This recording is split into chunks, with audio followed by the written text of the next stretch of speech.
I'm Tim Gordon with your weekly recap. We're going to be catching you up on some of the biggest stories of the week. Our top story takes us to Longview, Washington, where there's a local, state, and federal response to a deadly chemical tank implosion at a paper mill. As of Thursday, crews have recovered the remains of 6 of the 9 workers missing since the blast on Tuesday. 8 people are confirmed to have died, with 3 presumed to be dead. Officials said Thursday the recovery process has been slow and labor-intensive. Responders are only able to access some areas of the mill for short periods of time each day due to the hazardous conditions still inside. They say crews must decontaminate after every trip into the blast site, and the area around the damaged tank remains closed off.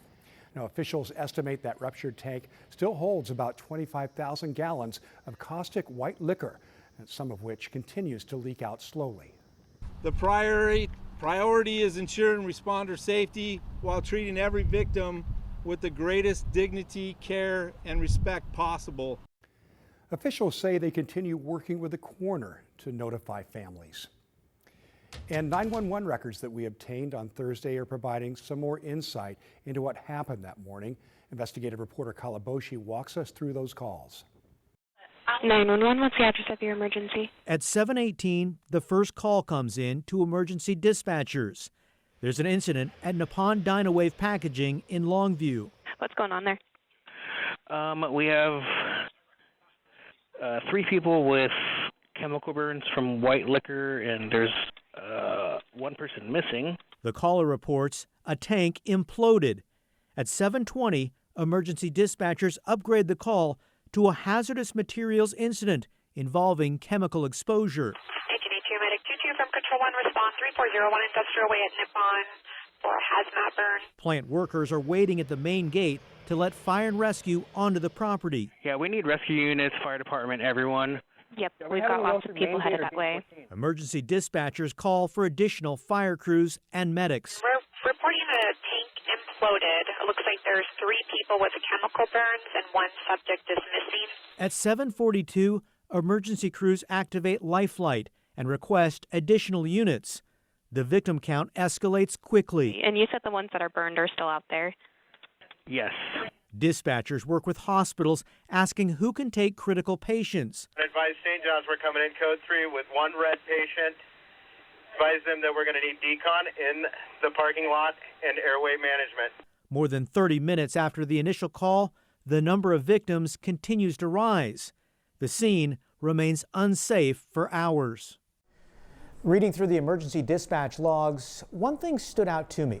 Throughout the morning, dispatchers took call after call from family members who couldn't reach loved ones believed to be working inside the plant. Kyle Aboshi, KGW News. So difficult for all involved. Meanwhile, when it comes to environmental concerns, officials have said both the air around Longview and its drinking water are safe. The EPA is helping to monitor both. Officials say the water comes from an aquifer around 200 feet underground, one that's protected from what's happening on the surface. Our plant is extremely complex, but is extremely safe, and there are built-in redundancies that the plant will shut down way before any contaminants would enter into the public drinking water system. As far as the water coming from the plant, some of that white liquor chemical has run into nearby ditches. Crews have been flushing those drainage systems to dilute the water to a more normal pH level before it enters the Columbia River. Officials have not issued any warnings for the Columbia River itself. However, there have been a lot of questions about exactly what white liquor is and why it's made this incident especially devastating. The tank at the Nippon Dynawave Packaging facility holds around 900,000 gallons of white liquor. To give you some perspective, an Olympic-sized swimming pool holds around 660,000 gallons of water. Fire officials believe 25,000 gallons is still in the tank. So what is white liquor? It's a solution made up of sodium sulfide and sodium hydroxide. When heated, it breaks down wood to make craft paper, a durable material used in packaging, shopping bags, and other products. It's around 13 out of 14 on the pH scale, making it highly caustic, and it causes 2nd to 3rd degree burns when it comes in contact with skin. And later in the week, we also heard from management of Nippon Dynawave. Brian Wood, the director of support services, says the plant is operating at minimum staffing levels, but it's mostly shut down. He added that employees who are not currently working are still getting paid. And when it comes to safety concerns at the mill, both past and present, he said this. We work in a highly hazardous atmosphere and a highly hazardous industry. We approach it with the utmost care in everything that we do. I'll let the facts speak for themselves. Well, as Longview grapples with this devastating loss, businesses are stepping up to help. Just a day after the blast, signs reading "Longview Strong" started popping up across town. But those words go deeper than just letters on signs. One example, Lindsay Dimes runs a mobile lemonade trailer. Her husband was also at the mill that morning and is okay. So she's decided half of her proceeds at this weekend's farmers market will go toward families who lost loved ones. I can't even imagine what the families are going through, and I think the last thing on their minds needs to be how to pay their bills. Meanwhile, North County Coffee will donate all proceeds Friday through Sunday from its Kalama and Louisville locations to impacted families. And at Barbering by Monica, anyone who shows proof of donating to a fundraiser can enter to win a free haircut. One thing about this community is everybody jumps in. It's been shocking, it's been devastating, but I guess the one little light in all of this is how everybody has come together. And there are more ways for you to make a difference by helping with verified fundraising campaigns if you choose. We have those posted along with all our coverage on KGW.com and the KGW mobile app. Well, an intense scene along the Columbia River Friday morning where multiple floating homes caught fire. It happened at Pier West on Marine Drive. Crews responded around 4 a.m. and found a fire that had already spread from one home to others nearby. Firefighters say the floating home community's layout made the fire challenging to reach. Early on, there was a lot happening, life rescue and then immediate fire suppression. So the life rescue was successful, and as I said, we got a rescue of 2 individuals that were elderly that were completely unaware of the fire that was occurring in the residence just next to them. And we also saved all but 2 of these homes. Firefighters were able to save some of the homes, as you just heard, including one that was under construction. No injuries were reported, and all residents were evacuated safely. The cause of that fire remains under investigation. In a developing story, Portland police are now getting involved in the case of an unidentified woman who died in Vancouver, British Columbia.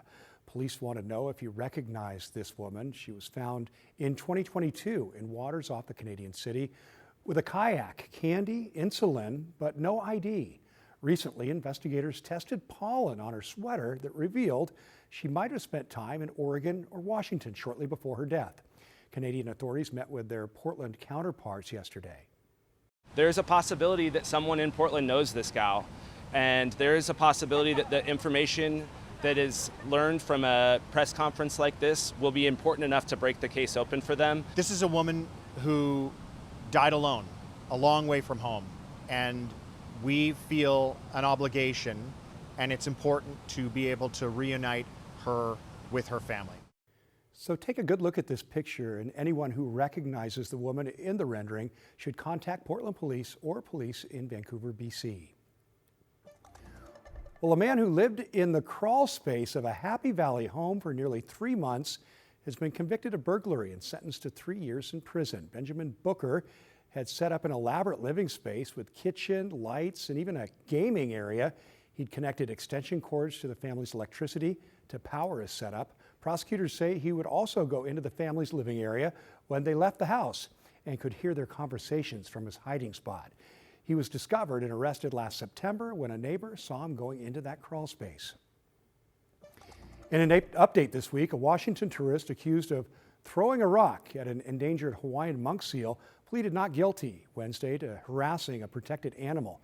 Investigators say this video shows 38-year-old Igor Libvichuk hurling a coconut-sized rock at that seal on a Maui beach, narrowly missing the animal's head.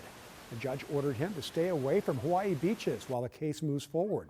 His attorney says he thought the seal was threatening sea turtles and did not intend to hurt it. Hawaiian monk seals are critically endangered, with only about 1,600 left in the wild.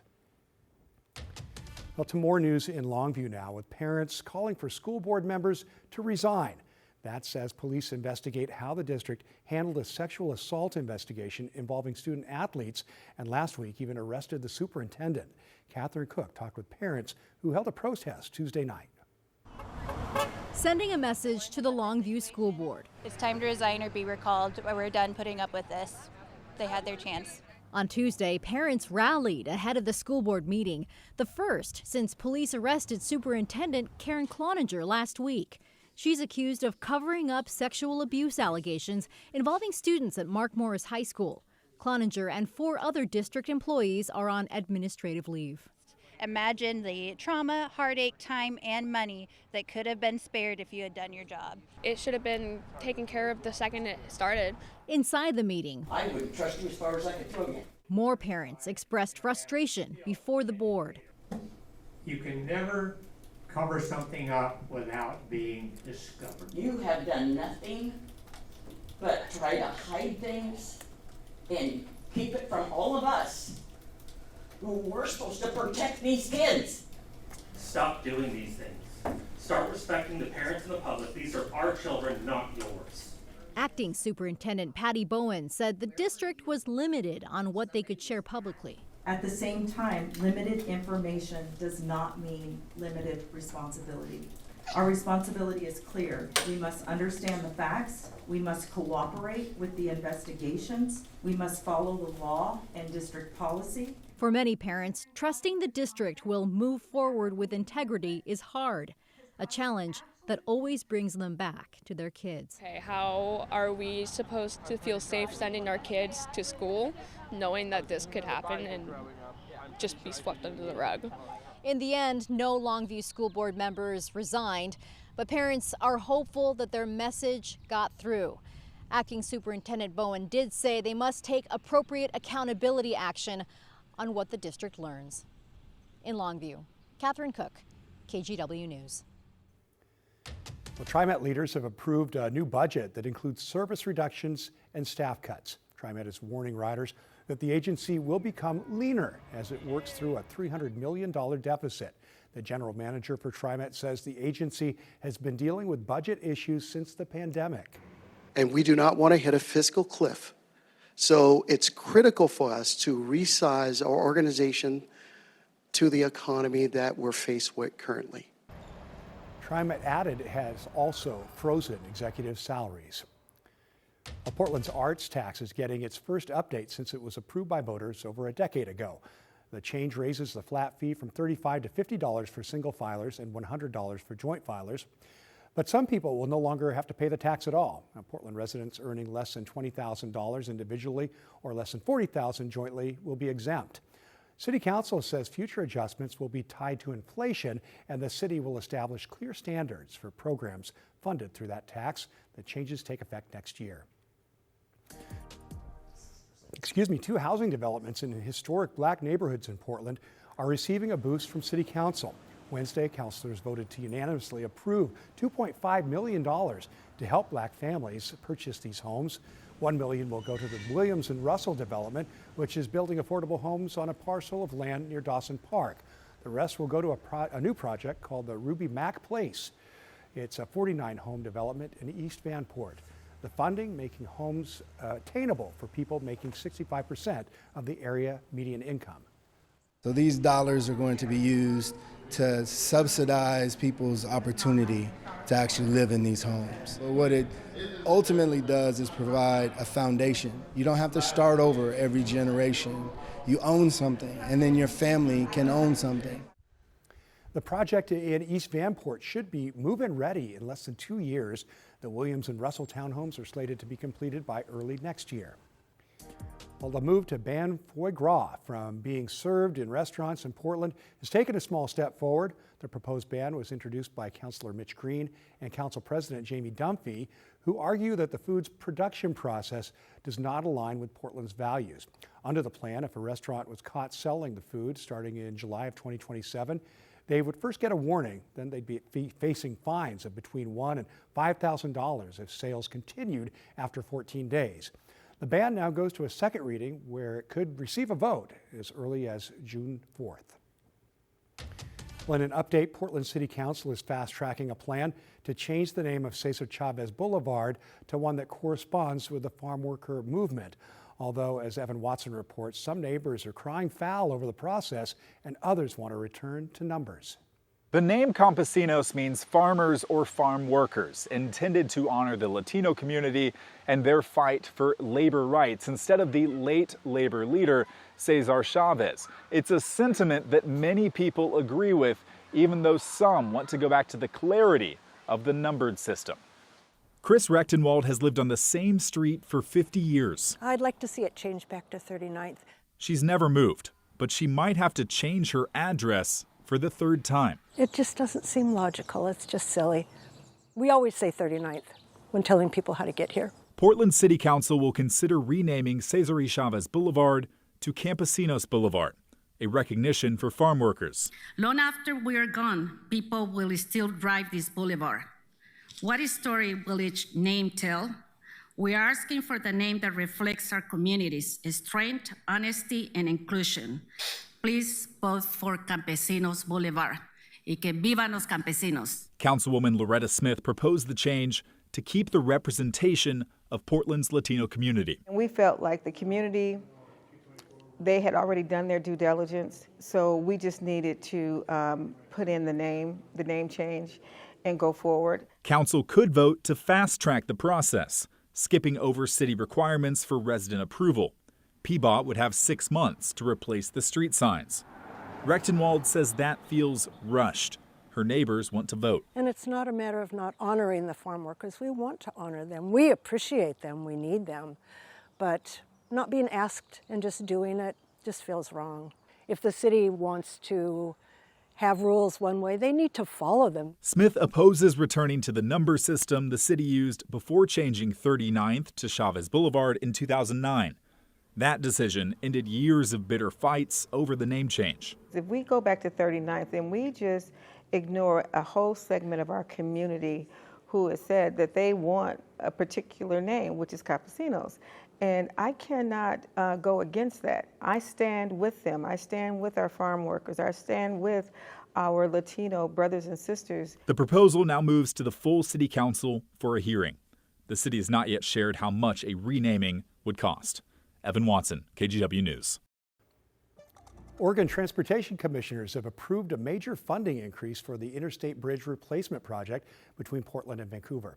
The commission voted Tuesday to add $3.6 billion from the state's Transportation Improvement Program to the bridge over the Columbia, bringing the total contribution from Oregon to $5.7 billion. Leaders say the money will help keep the project on track and protect more than $2 billion in federal grants that could expire this fall. The first phase includes replacing the aging I-5 bridge, adding safety shoulders and a shared path for bikes and pedestrians, as well as future light rail connections and tolling infrastructure. But the project is getting some criticism over its growing price tag. The latest cost estimate for the full project now ranges between $13 and $15 billion, with critics arguing the state could struggle to cover future costs. Well, you're looking at video showing a first-of-its-kind milestone happening up at the Oregon Zoo. 2 Mazama newts laid 52 eggs in the conservation lab last month, marking the first time ever the species has produced eggs in human care. The eggs are about the size of mustard seeds, so they're very small. And because they've never ever been documented in the wild even, everything scientists are seeing is basically brand new to them. Historically, these newts were the top aquatic predator in Crater Lake, but recently have been threatened by invasive crayfish. The hope is these eggs will be the first step in helping to save the Crater Lake population from extinction. Right, now here's your weather. I'm meteorologist Rod Hill. Of course, Monday is June 1st, so let's start off with that. Now, I always let you know I'm putting this weather report down on Friday morning in the 9 o'clock hour, but the weekend is expected to be dry, so I have pretty good confidence that what I'm going to tell you will actually hold all the way into your Monday. The National Weather Service projecting for the month of June everything that's shaded in these orange tan colors to be above normal temperature-wise. And notice the highest confidence of seeing above normal temperatures for our particular climate is here in the Pacific Northwest, Oregon and Washington. So what does that mean? It doesn't mean necessarily that we're going to have a bunch of 90s or that we're going to hit 100 degrees. What it does mean technically is that when the 30-day period of June is over and we run the averages of each low and each high throughout the month, that the figure will come up to be above normal, and the Weather Service has pretty good confidence that that would be the case. I mean, this May that's ending on Sunday is likely going to average, I think it's going to be close, but it's going to average above normal. If you think back, yeah, we've had that one 90-degree day, but we have seen a number of days that have been relatively cool, including Saturday of this weekend, and Sunday's not going to be bad, only up to about 72. Also projecting below normal rainfall. This is more of the concern because we're going to be ending the month of May with under 3/4 of an inch of total rain, a month that typically gives us 2.5 inches here in Portland. So if we go into a dry June as well, then that's problematic because, you know, we don't get much rain in July, we don't get much rain in August, and all of a sudden you're extending that dry season. You're kicking it off earlier than you would like to. So let's hope that the modeling and the projections by NOAA and the National Weather Service are a little incorrect, and that we get some decent rain at some point in the month of June. All right, well, we had the thunderstorm outbreak Thursday overnight where we had multiple reports of severe storms, including we had 60-mile-per-hour wind gusts indicated on radar in parts of central and eastern Oregon. We had reports of 1 to 2 inch hail. Those storms, though, by Friday morning, all gone. You can see the relatively cool flow right here coming in off the Pacific, and that's what will feed us into the first part of the weekend. So here's our Futurecast movie, and I'll just go ahead and get this into your Saturday morning. Here we are, all dry, kind of a mixed bag of some cloudiness, but generally your Saturday partly cloudy to perhaps even mostly sunny times in the afternoon. I'm forecasting partly cloudy and staying in the 60s here in Portland. You can see all the sunshine out east. And then on Sunday, here we go. It's just a mostly sunny day, and the batch of air itself will be warming up nicely. So I'll get you to your 7-day forecast. 66 on Friday, 68 Saturday, 72 Sunday. There's the start of June, 84 and 88 degrees, but a cool down going into the mid part of the week. I'm meteorologist Rod Hill. And that's a wrap on your weekly recap. I'm Tim Gordon. Remember, you can catch up on the latest headlines anytime on KGW.com, your KGW app, or our YouTube channel. Take care.